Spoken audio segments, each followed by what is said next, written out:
Deep in the night of the Matrix, I'm here bringing you the start of a new series, a walk through the Matrix. On the streets that are usually full of many hollow people, shadow people, and who knows what else. Regular people, maybe you think. What else is going on? Who sends them out here? And most of all, what is this place we're living in? Is it really just a construct? What dimensions are available around you? Sometimes, when you raise your awareness and your vibration so much, a lot of these individuals you see in groups around you, sitting in a restaurant, walking on the street, they'll start to formulate patterns that maybe, if you're wise enough and aware enough, you'll notice. You'll start being monitored and watched or stared at more than usual. You'll also notice a certain energy being projected at you. Where do these characters come from? Is there a stage off of the screen somewhere that they're coming from the back? From a curtain? What is really going on? A lot of these individuals you're seeing are not what you think. What if I were to tell you it's one shape-shifting entity who can keep changing costumes at will? Would that be so far out there? Or does this ring a bell? Because you see, one pattern in a lot of what we would call an NPC is that they have simulated behavior, they never speak, they do the same actions, and they get off the screen and on the screen. This is one thing I noticed on these very streets. You see, they follow the same algorithm, they follow the same rhythm, sometimes they even dress exactly the same. This is where things get really interesting, because this is coding in the program within itself of the Matrix.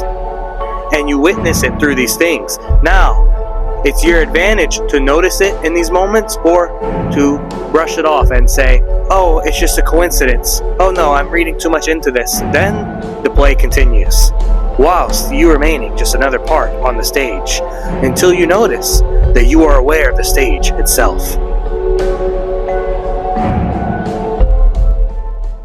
Let me tell you something. If you disappear from the exact spot where you've been living for 1 year, and you work on your awareness, and then you come back to this place, you're going to notice certain things and patterns that might shock you. Certain individuals that stand in the exact same place on the street, saying the exact same things, wearing the exact same things, sitting in the exact same places, doing all of the same behavioral patterns, never changing one bit. This is a major sign that something is up, because there is no evolution, no change, no self-awareness. It's a constant part on the stage. Now, you may have a counter to that, but what I'm speaking to you are basic metaphysics. You're talking about energy that is stagnant. Also, more proof is that when you go into a store or anywhere on the street and it's empty, maybe a part of a store somewhere specific, and then people start showing up in a major volume out of nowhere, this is proof that you're in a simulation. And I'm sure you've noticed this. What if directly under me there are countless spaces where they are cloning you and other versions of people like you over and over again, filling your space with the same redundant pattern, right?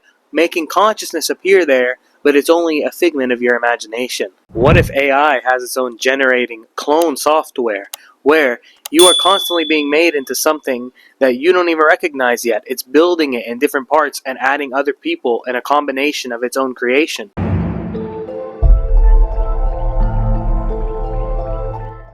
This is a saint, right in front of you at all times. You're going to see certain signs in this matrix, like here,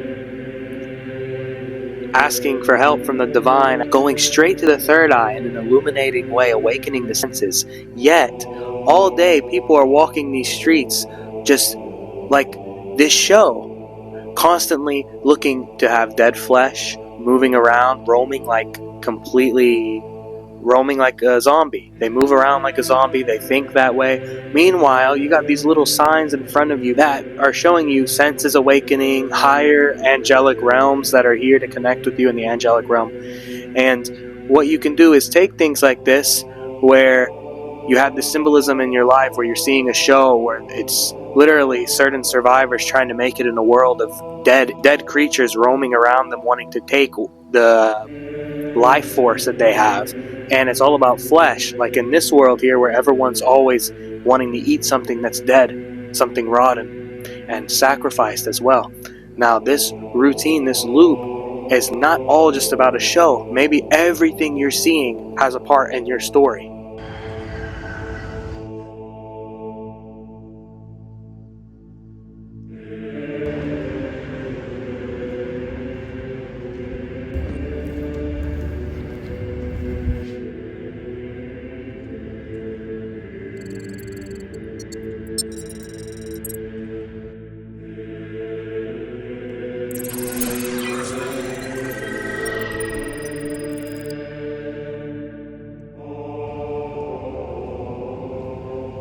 here in the Middle East, there are many places where there have been wars projected on. They script a certain war to be in places over many years because there's a benevolent energy present here, energy points on the earth that circulate a certain vibration, and this vibration has been attacked through many years of the current agenda that is there from the Matrix to suppress that energy and make you as disconnected and lost as possible. That's why here in Lebanon there's a certain program that is put on each person, on each individual, for humanity to be closed in, worried about identity with politics, religion, always at war with one another, creating separation, and then also money, because the currency fell apart here. It has very little value. Things are very different here, and what that does is make them have more fear and attachment to money. So they're trying to create more disruption in the program with money, with accumulating possessions, with being possessed by possessions, and disconnecting them more from the spiritual energy that is available here.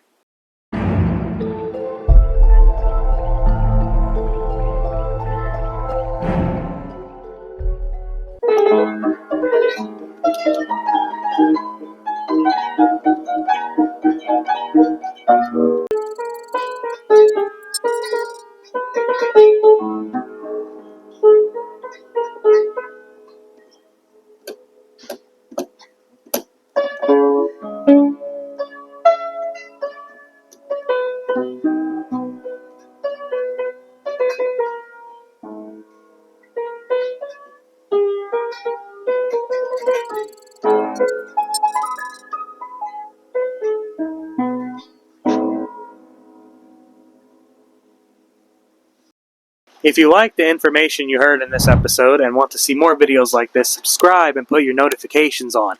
Share this video with someone who you think is ready to awaken and hear this kind of information. Leave a comment with whatever this brought up for you, and like the video. In episode 1 now, we've talked about the Matrix, the environment, and the simulation, how characters appear and disappear, but how it's always coming back in the same pattern. Now, I want to also mention one more major subject before we close this. It's about the reptilians. Now, you may ask, what is the relevance of reptilians in this whole subject? A lot.